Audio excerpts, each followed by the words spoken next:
अंबर के आनंद को देखो, कितने उसके तारे टूटे, कितने उसके प्यारे छूटे, पर बोलो टूटे तारों पर कब अंबर शोक मनाता है, जो बीत गई सो बात गई।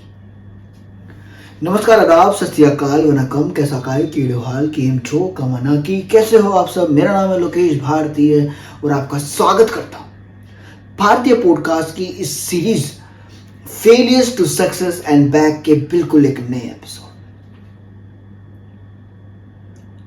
दोस्तों, पिछले एपिसोड में मैंने आप लोग को बताया कि कोई आया मेरी जिंदगी और उन्होंने जिंदगी जीने का बिल्कुल नजरिया और तरीका सब कुछ बदल दिया। कैसे, मैं भी बताने वाला हूं आपको। लेकिन आपको एक बात बताता हूं जो मैं सारे एपिसोड्स में बार बार बोल रहा हूं कि मैं फेलियर्स की बात कर रहा हूं, बार बार बोले जा रहा हूं फेलियर्स फेलियर्स फेलियर्स।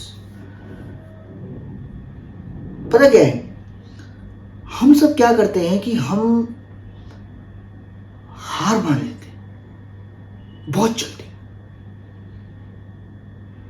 जैसे मैं आपको बता रहा हूं कि जैसे त्रिहुंड है, सुना आपने, मकड़ोलगंज, तो वहां त्रिहुंड की पहाड़ी है, बहुत सुंदर है ऊपर से। और मैंने देखा है खुद, मैं गया हूं वहां पे 2 बार। वहां जब आप चढ़ाई करना शुरू करते हो ना,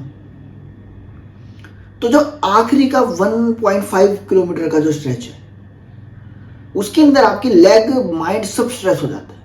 आपको पूरे उसमें पसीने छूटे ना छूटे, एक तो स्टार्टिंग में होता है, एक बिल्कुल एंड में बिल्कुल आपके पसीने छूटने को हो जाते हैं। आपको लगता है कि अरे यार, मैं यहां आया ही क्यों। इससे अच्छा तो मैं गोवा चला जाता, जहां कहीं चढ़ना नहीं है, बंबई चला जाता, कहीं और चला जाता जहां पर ऐसा कुछ सीन ही नहीं है। और जो उस वक्त वहीं से वापस हो जाते हैं कि नहीं यार, कोई कह भी दे उनको कि सिर्फ 1.5 किलोमीटर रह गया, नहीं नहीं यार आगे से फिर वहां दिक्कत कैसे आएगी, देखने में बड़ा कई बार भयावह लगता है कुछ लोगों को, तो वो वहां से वापस आ जाते हैं। लेकिन जो वापस नहीं जाते, जो सीधा ऊपर चढ़ जाते हैं, उनको दिखता है एक ऐसा मनोरम दृश्य जो उनकी आंखों में बच जाता है। बंदे का वहां से नीचे उतरने का फिर मन नहीं करता, फिर वो सोचता है कि मैं यहीं रह जाऊं। ऐसे ही केदारनाथ में मैं गया था 2012 में, मतलब उस त्रासदी से पहले गया था मैं।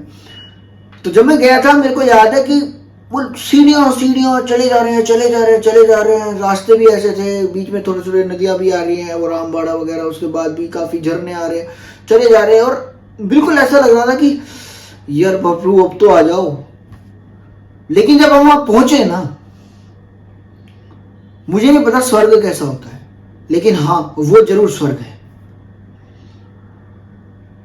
उस दिन विश्वास हो गया था मुझे कि केदारनाथ के ऊपर जहां जब मैं आया हूं ना, दर्शन तो बाद की बात है, उससे पहले वहां पहुंचने के बाद ही जो अनुभूति होती है, उसका मजा ही कुछ और है। अब एवरेस्ट है। एवरेस्ट पे हिलेरी पॉइंट आता है, हिलेरी पॉइंट। वो ऐसे है कि आपने लगा कर मान लो ये एवरेस्ट की चढ़ाई है, तो एवरेस्ट यहां है, मेन पीक उसकी। तो वो चढ़ के बंदे यहां तक पहुंचने के बाद, कुछ तो यहीं पे बेस कैंप 2, बेस कैंप 1, यहां से नीचे हो जाते हैं, जिनको लगता है हो नहीं पाएगा। कुछ लोग तो यहां पे पहुंच के सोचो यहां पे है, बस यहां पर है, बस यहां से वापस हो जाते हैं, हार मान लेते हैं, नहीं हो पाएगा। और जो हार नहीं मानते, इतना सा है, वो स्ट्रेट चढ़ना पड़ता है उसके अंदर, यहां से मतलब ऐसे स्ट्रेट करके उसके अंदर, और फिर आपको डायरेक्ट चढ़ के और फिर आप सीधा यहां पे।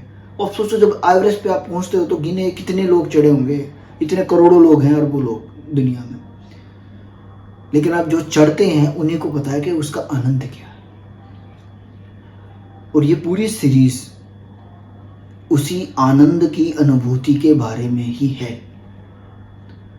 क्योंकि जो उन्होंने यहाँ तपस्या करी यहाँ आने के लिए, उसे 1-2 साल पहले जो तैयारी करी, मान लो एवरेस्ट का एग्जाम्पल है, 1-2 साल उन्होंने तैयारी करी कि हमें पहुंचना है, और एंड में जब वो पहुंच जाते हैं, उसका स्वाद अलग है। तो अभी जो मैंने पंक्तियां बोली, हरिवंश राय बच्चन जी के कविता है ये, कि जो बीत गई सो बात गई, अंबर के आनंद को देखो, कितने उसके तारे टूटे, कितने उसके प्यारे छूटे, पर बोलो टूटे तारों पर कब अंबर शोक मनाता है, जो बीत गई सो बात गई। जो हो गया सो हो गया ना, वापस तो नहीं आ सकता, कर तो नहीं सकते, बदल तो नहीं सकते। आप क्या कर सकते हो? आपके हाथ में क्या है? आपके हाथ में है करना कर्म। फेलियर्स क्या है? फेलियर तो आने जाने हैं, आएंगे, आ रहे हैं, आपके आगे भी इंतजार कर रहे हैं। अगर आप एक शिखर पे हो, किसी भी चीज की अपने चरम पे हो, तो वहां पर भी आपके सक्सेस के पीछे पीछे फेलियर आ रहा है। कहीं ना कहीं तो अंगली लगा के गिराएगा, चाहे थोड़ा गिराएगा जरूर। तो अब मैं आता हूं अपने इस एपिसोड पे। पिछले एपिसोड में मैंने आपको बताया कि कैसे एक भजन ने हमारे घर का पूरा माहौल बदल दिया, पूरा माहौल बदल दिया। वो लीलाधर, वो मुरलीधर, वो है ही ऐसा, जहां जाता है अपने रंग में सबको रंग देता है। ये खासियत है उसकी, खूबसूरती है। ऐसे नहीं लोग उसको अपना प्रेमी मान के बैठते हैं। मेरी मम्मी ने तो उनको अपना बेटा बना लिया था। किसी के लिए वो बेटा है, किसी के लिए वो प्रेमी है, किसी के लिए वो प्रेमिका है, किसी के लिए बंधु हैं, किसी के लिए मित्र हैं। हर किसी के लिए जैसा जिसका वो कहते हैं, जैसे जिसकी सोच वैसे होगा प्रभु का रूप। सेम टू सेम भजन चलते हैं हमारे घर में। श्री कृष्ण के चल रहे हैं भजन, नाच रहे हैं, गा रहे हैं। मेरी मम्मी थी माता की भगत, वैष्णो माता की, मतलब बहुत ज्यादा। मेरा भाई था छोटा, वो उसकी काफी तबीयत खराब हो गई थी, तो उन्होंने माता के जाप से चमत्कार होके जो उसका बहुत बड़ी एक सर्जरी हो रही थी वो कैंसिल हो गई थी। और वो तो तब से वो करते थे। और मतलब ऐसा नहीं था कि भाई कभी ये कभी वो, तो मतलब था कि माता पे उनकी वो थी। और कृष्ण जी को वो हमेशा अपने घर में, जैसे लड्डू गोपाल तो पूजा होती थी हमारे घर, लेकिन वो भजनों ने जो कृष्ण का, जो भगवान कृष्ण है उनका जो चरित्र शो किया, वो कहते हैं ना रामचरितमानस। रामचरितमानस का मतलब क्या है? राम जी का चरित्र क्या है, इसके बारे में है ये। तो ऐसे ही श्री कृष्ण चरित्र, श्री कृष्ण जी के चरित्र को जिस तरह से उन्होंने अपने गीतों के शब्दों में उकेरा, काबिले तारीफ था। मैं सोचता रहता कि मुझे कभी विनोद अग्रवाल जी मिले, मैं उनको पर्सनली थैंक यू करूंगा कि सर आपके कारण मेरी मम्मी की तबीयत में इतना सुधार हुआ, जो हमारे जीवन में अच्छी चीजें आई कि मैं क्या बताऊं आपको। और मुझे एक बार वो मिले भी गोवर्धन में परिक्रमा करते वक्त, उनका वहां पे कॉन्सर्ट चल रहा था। मुझे देखा, मैं कहा यार ये आवाज तो सुनी है, ये कहाँ से आई? तो मैं गया वहां पे एक धर्मशाला के अंदर, तो वहां था। फिर वो तब उठ के जा रहे थे, तो मैंने जाते जाते उनको थैंक यू बोला। तो मुझे तो ऐसे देख रहे थे मुस्कुरा के, जैसे शायद भगवान कृष्ण देख रहे हो कि बेटा तेरा जब टाइम आना था तो आ गया, टेंशन काहे को लेने का, ना तो टेंशन लेने का ना टेंशन देने का।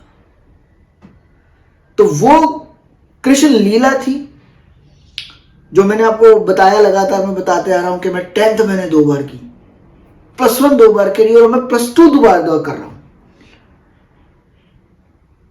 ये कोई, इसका मुझे कोई दुख नहीं है। दुख तो इसी चीज का है कि लोग ये मानने को तैयार नहीं है कि हाँ मैं फेल हो गया था। लोग एक्सेप्ट नहीं करते। मुझे मेरी मम्मी बहुत कहती थी, नहीं तेरे मेरे कारण होगा। मम्मी आप ऐसा सोचो भी मत, मुझे गिल्ट मत फील कराओ, ना खुद करो, क्योंकि ये एक प्रोसेस है जो विधाता ने लिखी, और जो विधाता लिखता है उससे ज्यादा और कौन अच्छा राइटर है, मुझे बताओ आप कोई। 10th मैंने 2 बार करी, तो जब दूसरी बार मैंने 10th करी थी तब मेरा दोस्त बना था अनुराग। आपको मानोगे आपकी वो अनुराग जो मेरा 10th में दोस्त बना था, वो मुझे +2 में कैसे काम आएगा? कैसे वो मेरे दुख का निवारण करेगा? उसका तो नाम ही है अनुराग। उसने तो प्रेम राग गा दिया अनुराग ने। उसी टाइम के जो मेरे दोबारा दोस्त बने, मेरे कई सारे दोस्त थे जो अभी तक चलते आ रहे हैं। ऐसे ही +1 में मेरा एक दोस्त बना था दीपक, वो मेरा सबसे बेस्ट फ्रेंड है अभी तक। तो जब वो दोबारा मेरे को मिला, मैं इसको मेरे जूनियर मेरे साथ बैठे हैं, हाय हाय, ना ना ना ना ना, ऐसे नहीं है भैया। हमने एक्सेप्ट किया कि we are fail, okay, no worry, why we fail doesn't matter, we fail, okay, let's go again. अभी 12th फेल मूवी आई, आपने देखा ना, उसमें कहा रीस्टार्ट रीस्टार्ट रीस्टार्ट। तो भैया मेरे पास तो रीस्टार्ट बटन लगा हुआ हर जगह। वैसे भी एक चीज नहीं चलती, मुझे लगता है कि चल नहीं रही है, ठीक है कोई बात नहीं, रीस्टार्ट, दोबारा से नई चीज। अभी आपके सामने बात कर रहा हूं, उससे पहले पूरा एक सीजन खत्म करके आया हूं स्पॉटिफाई पे। और शुरुआत में ऐसे लगा था कि 3 एपिसोड, 4 एपिसोड, 7 एपिसोड, 19 एपिसोड बनाए मैंने। बोल के आया हूं कि वापस, वो जैसे उसके अंदर था ना, अर्जुन बोलता है, वो अमिताभ बच्चन की एक मूवी थी अमरीश पुरी होते, तो वो कहता है, क्या वो अमरीश पुरी कहते हैं कि ये रात रात में कौन अवतार पैदा हो गया? तो अमिताभ बच्चन कहते हैं, कोई अवतार पैदा नहीं हुआ ठाकुर, जेल से भीमा आया और जेलर को ये कह के आया है कि जेल के दरवाजे खुले रखना, भीमा जल्दी वापस लौटेगा। तो भैया मेरे साथ तो ये सीन है, फेलियर्स के लिए रेडी रहता हूं, आएंगे ठीक है, आ जाओ, साइड हो जाओ। इंस्टाग्राम पे एक पोस्ट देखी थी मैंने, उस पर था कि एक गुड न्यूज है, एक बैड न्यूज है, बताओ पहले कौन सी न्यूज सुना? पहले बैड न्यूज सुनाता हूं कि एवरीथिंग इज टेम्परेरी। जो कुछ भी है, जो देख रहे हो, जो हो रहा है, वो क्षण भर का है, कोई भी थिंग टेम्परेरी है। अब मैं बताता हूं गुड न्यूज क्या है। गुड न्यूज ये है कि एवरीथिंग इज टेम्परेरी, कि सब कुछ टेम्परेरी है। अगर सुख टेम्परेरी है तो दुख भी टेम्परेरी है, अगर फेलियर्स टेम्परेरी है तो सक्सेस भी टेम्परेरी है। तो इस मोह सॉरी, तो इस मोह माया के जाल में तो फंसना ही नहीं है। खुद गीता का उपदेश देते हुए अर्जुन को कृष्ण भगवान ने बोला था कि अगर तुम ये सोच रहे हो ना कि मैं जीत जाऊंगा या मैं हार जाऊंगा, कहते फिर तो तेरा कोई भला नहीं होना, तो युद्ध करके भी कुछ नहीं कर पाएगा बेटा। हाँ, अगर तू इस चीज से परे हो गया कि ना तो मुझे जीत से कोई फर्क पड़ेगा, ना मुझे हार से फर्क पड़ेगा, तो तुम सच्चे योगी बन जाओगे पुत्र, मित्र पुत्र साइमल्टेनियसली। यही मैं आपको बता रहा हूं। मैंने 10th 2 बार की, मैंने +1 2 बार की, और मैं +2 2 बार कर रहा हूं, लेकिन मैंने हार नहीं मानी। हार is defeat is different from failures. अगर आपने हार मान ली ना, तो आप चुके हो, you are done, you think you are done. और अगर फेलियर समझ के सोओगे कि it's just a failure, it's just another failure. मैंने बताया था ना स्टार्टिंग एपिसोड में कि उन्होंने बोला था कि मैंने 10,000 तरीके ऐसे ढूंढ निकाले हैं जो काम नहीं करेंगे, मैं असफल नहीं हुआ। मैंने 10,000 ऐसे तरीके ढूंढ निकाले हैं जो काम नहीं करेंगे इस प्रोसेस में। एडिसन, आपने भी हजारों बार चाय बनाई होगी, हजारों बार पता नहीं कितनी चीजें करी होंगी, वो सारे छोटे छोटे फेलियर्स थे ना, आपने दरअंदाज कर दिए, वो छोटे समझ के। विश्वास रखो उस ऊपर वाले पे, जिस भी ऊपर वाले पे आपका विश्वास है, वो आपके लिए अच्छा सोच के रखता है, और वो आपको वहीं पहुंचाएगा जहां पर आपको होना चाहिए। वो आपको वही देगा जो आपको मिलना है, वो करवाएगा आपसे। इसलिए आपको समझ में नहीं आएगा वो ऊपर वाला कर रहा है, लेकिन वो करवाएगा क्योंकि वो आपसे ही। आपको लगेगा मैंने ये किया, लेकिन उस वो माइंडसेट जब आता है ना, तब बनती है बात। तो मैं जितने भी स्टूडेंट्स अगर सुन रहे हैं सीबीएसई के 10th +1 किसी भी लेवल के, या कोई चाहे आईएएस की तैयारी कर रहा है या फिर कोई कैट की तैयारी कर रहा है, किसी भी बिट्स पिलाने की तैयारी, किसी भी चीज की तैयारी कर रहा है, और तेरे को लगता है कि यार मुझसे नहीं हो पाएगा, तो भाई रुक थोड़ा और, थोड़ा सा रुक, तुझसे ही होगा, तू फाड़ के आएगा। मेरे दोस्त था अभिनव, डिग्री में बना था मेरा, बताऊंगा उसके बारे में नेक्स्ट। हमेशा जब भी पेपर वो देके आता था मैं उसके पास हो जाता था, यार कैसा हुआ, उसमें ये था। कहता मैं तो पेपर फाड़ आया। पेपर फाड़ा है मतलब? कहता ये देख लो। अरे हाँ नहीं रुक जा, एक रहेगा। जेब में से पेपर निकाल के कहते फाड़ दे, कि दे दिया पेपर, खत्म। अरे अगर आप एग्जाम देके आ रहे हो तो टेंशन मत पालो, निकालो उसको, हो गया यार। इंग्लिश का पेपर दे दिया मैथ फिजिक्स केमिस्ट्री जो दे आए ना, खत्म बात। अब कर क्या सकते हो तुम? तुम्हारे टेंशन लेने से, घर वालों को टेंशन देने से टेंशन चली जाएगी क्या? बताओ, टेंशन निकल जाएगी? दोबारा से वो पेपर के अंदर चेंज हो जाएगा, जादू छू मंत्र होगा, आबरा का डाबरा गिली पाशा गिंगा छू, और उसके अंदर जो भी आपने लिखा है वो सब करेक्टली फॉर्म में आ जाएगा। या फिर आप ऐसे आके ऐसे ऐसे करके वो अपनी जो भी गाइड है, जो भी कुछ खोल रहे हो, और वो उसमें से निकाल के वो उसमें से छपता चला जाएगा, प्रिंट हो जाएगा। कोई ऐसी टेक्निक है क्या? नहीं है। तो अपने मन को रखो शांत, भगवान में लगाओ ध्यान, मन को कर लो एकत्र, एक जगह पर फोकस, और अपना जो काम मिला हुआ है ना उसको करो। लक्ष्य मूवी का डायलॉग है कि तुम एक इंजीनियर बन जाओ, अच्छे इंजीनियर ना बनो तो क्या फायदा, घास काटने वाला बनो, लेकिन अच्छी घास काटो तो कोई बात है। आप घास माली हो, सफाई वाले हो, किसी ऑफिस में काम करते हो, फाइल इधर से, अगर आप परफेक्शन से अपना काम कर रहे हो ना, ईमानदारी से, तो भैया पूरी कायनात आपको लग जाएगी आपको कामयाबी दिलाने में। खैर, तो भगवान कृष्ण के आने के बाद घर के अंदर इतना भक्तिमय माहौल हुआ कि ये सब चीजें जो थी ना, दुख पीड़ा तो साइड में होती जा रही थी। हाँ, अगर वो नहीं है तो कभी कभी थोड़ा थोड़ा होता था मम्मी को। तो इसी दौरान मेरा +2 मेरी थोड़ी अच्छी गई, क्योंकि घर में माहौल अच्छा था, पढ़ने का टाइम भी मिलता था, सब कुछ सेटिस्फाई था, घर पे रहता था, स्कूल जाता नहीं था तो टाइम ज़्यादा मिलता था घर में पढ़ने का।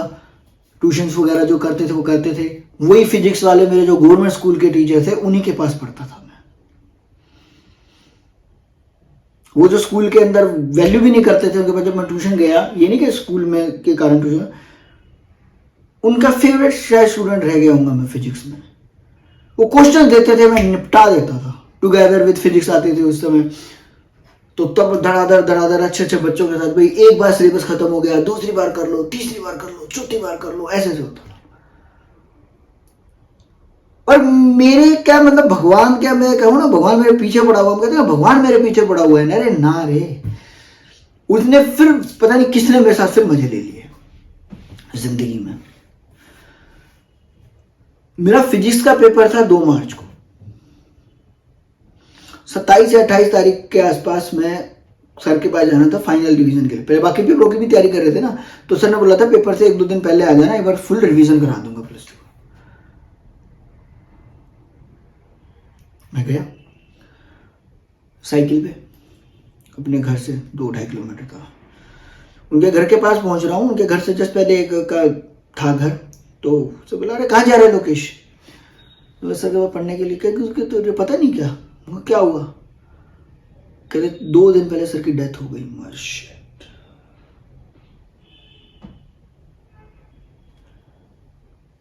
अब मानोगे कि ऐसे हो सकता है? एक बंदे की जिंदगी में कितनी ट्रेजेडी आएंगी भाई, एक से एक। वो सर का वो फाइनल थ्रोटल मेरे लिए बहुत इंपॉर्टेंट था, उसके कारण मेरे 10 नंबर कम आए, 10-15 नंबर। अगर वो उसमें होते तो वो कुछ और चीजें होते हैं, वो ट्रिक्स बताते हैं टीचर्स, वो हो जाती। वो फिजिक्स वाले टीचर की डेथ हो गई, ट्रोमा लेके मैं घर पहुंच गया। पापा बोले कोई नहीं, जो अभी तक कराया है उसको रिवीजन करके उसको पेपर दे के आओ। दे दिए, 12th के एग्जाम हो गए। और मैं आप सबको बता रहा हूँ, प्लीज बच्चों, प्लीज दोस्तों, भाइयों, मित्रों, अगर कोई ऐसी ट्रेजेडी आ रही है, ठीक है आ गई, आगे बढ़ जाओ। आप अपनी मेहनत, वो कहते ना धोनी, हाँ उस टाइम नहीं पता था ये चीज भाई साहब। धोनी ने बोला था, अभी एक इंटरव्यू में मैंने सुना था कि भाई मेरे पापा ने बोला था कि भाई कल एग्जाम है, हाँ, कह रहे देख बेटा, अगर सारे साल पढ़ा है तो एक दिन से कुछ फर्क नहीं पड़ेगा। और अगर सारे साल नहीं पढ़ा तो भी एक दिन से कुछ फर्क नहीं पड़ेगा। अगर आपने सुनी हुई है और इसका भावार्थ नहीं पता है तो मैं आपको बताता हूं। इसका भावार्थ यह है कि अगर तूने पूरे साल तैयारी कर रखी है, जो पूरे साल पढ़ते हैं, डेली 1 घंटा 1.5 घंटा लगा के पढ़ते हैं किसी भी चीज में, अगर आप डेली 1.5-2 घंटा उसको दे रहे हो ना, तो पूरे साल के बाद जब फाइनल एग्जाम होगा तो आपको कोई टेंशन नहीं होगी। You just have to turn the pages to revise. आपको सिर्फ कागज के पन्ने पलटने पड़ेंगे रिवीजन के लिए, क्योंकि आपने पूरे साल मेहनत की है, आपने पूरे चैप्टर्स रीड करे हैं, आपने क्लास अच्छे से लगाई है। घर पे आपने ये नहीं कि घर आए बैग फेंक दिया, जो दूसरे वालों के लिए कि पूरे साल नहीं पढ़े यार, एक दिन के अंदर क्या उखाड़ लोगे, पास हो जाओगे 30 35 33 34 40 नंबर लेके। चाहे वो इंजीनियरिंग में हो चाहे कुछ भी हो, पेपर आएंगे तब पढ़ेंगे। बेटा जो डेली स्कूल कॉलेज जाते हैं, कॉलेज में क्लास लगाते हैं, वही फोड़ते हैं। और जो उससे भी 1-1.5 घंटे के अलावा भी जो एक्स्ट्रा पढ़ते हैं, फिर वो जो उसमें भी पढ़ते हैं, वो टॉपर हो जाते हैं। खैर, तो ये सब चलता रहा। घर का माहौल थोड़ा अच्छा था, पेपर मैंने दे दिए थे। तो उसके बाद आया इंजीनियरिंग का एग्जाम। AIEEE होता था उस टाइम, IIT का मैंने दिया नहीं था क्योंकि मैं उसकी लिए तैयारी नहीं था, फालतू में पेपर भर के करना क्या, वैसे भी सब्जेक्टिव और ऑब्जेक्टिव दोनों होते थे उसमें। तो मैंने वो एग्जाम दिया और इंजीनियरिंग के एडमिशन के लिए जो रैंक चाहिए था वो आ गया, आराम से एडमिशन हो जाता, कोई दिक्कत नहीं थी। लेकिन इससे जस्ट 1 साल पहले आपको रिवाइंड करता हूं कि ये वाली स्टेज आई, वो क्यों आई? वो आई भगवान कृष्ण के कारण, उनके भक्ति भाव के कारण, मेरे दोस्त अनुराग के कारण। तो इस 1 साल में क्या हुआ वो मैं आपको बताता हूं। इस 1 साल में क्या हुआ, मैंने बताया ना, भगवान कृष्ण का जो चक्कर है ना वो ऐसे घूमता है, वो ऐसे चलाते हैं, मोह माया के स्वामी है वो। जब मैं पिछले साल, जब 12th के मैंने एग्जाम दे दिए थे, तो मुझे पता था कि मैं नहीं होऊंगा पास, लेकिन तब तक मम्मी के थोड़ी सी इंप्रूवमेंट आ रही थी क्योंकि वो चल रहा था। तो मैं बोला कि मैं ना एक काम करता हूँ, मैं अपने इधर कुरुक्षेत्र जाता हूँ और अपने रिश्तेदारों वगैरह जो भी सबके मैं घूमूंगा, इधर नाना नानी का भी हो जाऊंगा, बुआ वगैरह रहते हैं मेरे, मैं सबके पास घूमूंगा। पापा से किसी तरीके से 2-3 दिन की छुट्टी लेके मैं, पापा मैं जाऊँगा, तब था वो कि पापा की भी छुट्टी थी बैसाखी के आसपास की, तो मैं कहा मैं जाके आता हूँ। ठीक है, जय बेटा। मैं गया, जहाँ जहाँ जाना था सब पे जाया। पहले बाहर घूम के आया, फिर कुरुक्षेत्र पहुंचा। कुरुक्षेत्र पहुंचने के बाद मैं अपनी बुआ के घर गया। तो बुआ जी के घर के जाने के बाद वहां पर मुझे एक शख्स मिलता है। आप सोचो, भगवान कृष्ण का मैं जो बोल रहा हूं बार बार, वो चक्कर क्या है और फेलियर्स वगैरह जो बात कर रहा हूं, कि भगवान कृष्ण ने मुझे कुरुक्षेत्र भिजवाया। मैं कुरुक्षेत्र पहुंचा। कुरुक्षेत्र क्या है? कर्म भूमि। कर्म भूमि, जन्म भूमि स्वर्ग से महान है, अनादि है, अनंत है, सृष्टि का विधान है। तो जन्म भूमि, कर्म भूमि स्वर्ग से महान। तो कर्म भूमि कुरुक्षेत्र के अंदर मैं पहुंच गया। मुझे कोई आइडिया नहीं है मैं कुरुक्षेत्र पहुंचा, मैं तो घूमने गया था। मैं वहां जाता हूं, वहां पे मुझे वो एक शख्स मिलता है और वो मुझे कहता है कि, वो मैं आपको बताऊंगा कि उन्होंने मुझे क्या कहा और कैसे फिर ये 1 साल गुजरा। उस 1 साल में ऐसा क्या हुआ, वो बंदा कौन था, उसने मुझे क्या बोला, उसके बोलने के कारण क्या इफेक्ट पड़े और उससे फ्यूचर कोर्स कैसे डिसाइड हुआ, फ्रॉम फेलियर्स टू पर्पस कैसे हुआ, पर्पस मिला। तो इसी के साथ अपनी वाणी को विराम देते हुए आपसे आज्ञा चाहूंगा। आपको मिलता हूं अगले मंगलवार शाम 8:07 पे, क्योंकि हम हर मंगलवार को मिलते हैं 8:07 पे। और अगर आपको ये एपिसोड पसंद आया हो तो प्लीज़ इसको लाइक कीजिए, शेयर कीजिए, सब्सक्राइब कीजिए चैनल को अगर आपने नहीं किया है तो। अगर पहले कर रखा है तो थैंक यू वेरी मच।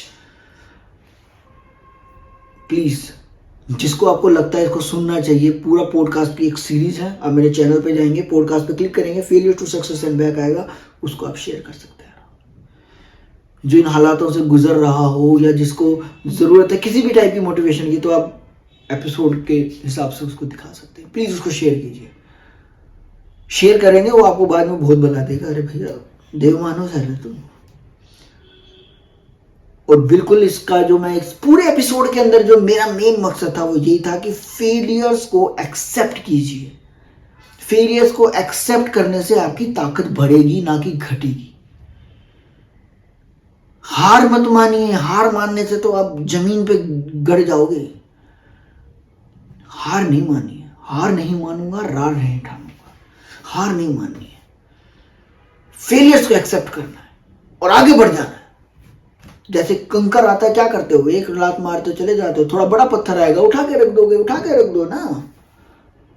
अरे आज नहीं तो कल, कल नहीं तो परसों, परसों नहीं तो तरसों, तरसों नहीं तो नरसों, कभी ना कभी तो कामयाब होना ही है। It is written. कोई दुनिया में सफल नहीं होता अगर वो काम नहीं करता तो।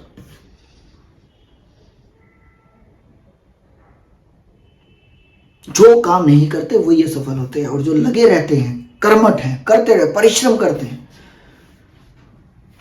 भक्ति में ध्यान लगाओ, उनको कामयाबी जरूर मिलती है। तो इसके के साथ ही शुभ रात्रि, शब्बा खैर, अपना ध्यान रखिए, खुश रहिए, घर वालों को खुश रखिए, हर जगह खुशी बांटिए, प्यार बांटिए, खुश कर दो सबको। जो आप घरों के जिस कमरे में लोग खुश हो रहे हैं, यार ये आ गया, अब मजा आ गया भैया, दुनिया जान के असली मजे तो यही है। अगर ये एटीट्यूड आपका हो गया ना, लोगों ने आपके बारे में ये सोचना शुरू कर दिया, और अगर आपने अपने आप को ऐसा बना लिया कि मैं जहां जाऊंगा वहां तो रंगत लगा दूंगा, तो आपसे ज्यादा सक्सेसफुल आदमी कोई नहीं है। याद रखना, सिर्फ पैसा, ये जमीन जायदाद, एसेट्स वगैरह, ये कुछ नहीं होता। ये बहुत बड़ी बात होती है कि आपके जाने से किसी का खुश दिन बन जाए, रोते हुए को हंसा दो। आप बड़े बुजुर्गों के पास बैठिए, उनसे ज्ञान अर्जित कीजिए जितना करना है। उन्होंने ग्रंथ वगैरह सब पढ़ चुके हैं, दुनियादारी देख रखी है, सब कुछ सब सिखा देंगे तुम्हें। कोई अगर सीए रिटायर हुआ है, कोई हुआ, वो तुम्हें सीए करा देगा, पता भी नहीं चलेगा तुम्हें, एमबीए करा देगा, सारी चीजें ऐसे ही। यही तो कहते हैं एक्सपीरियंस। तो जय हिंद, जय भारत, जय श्री राम।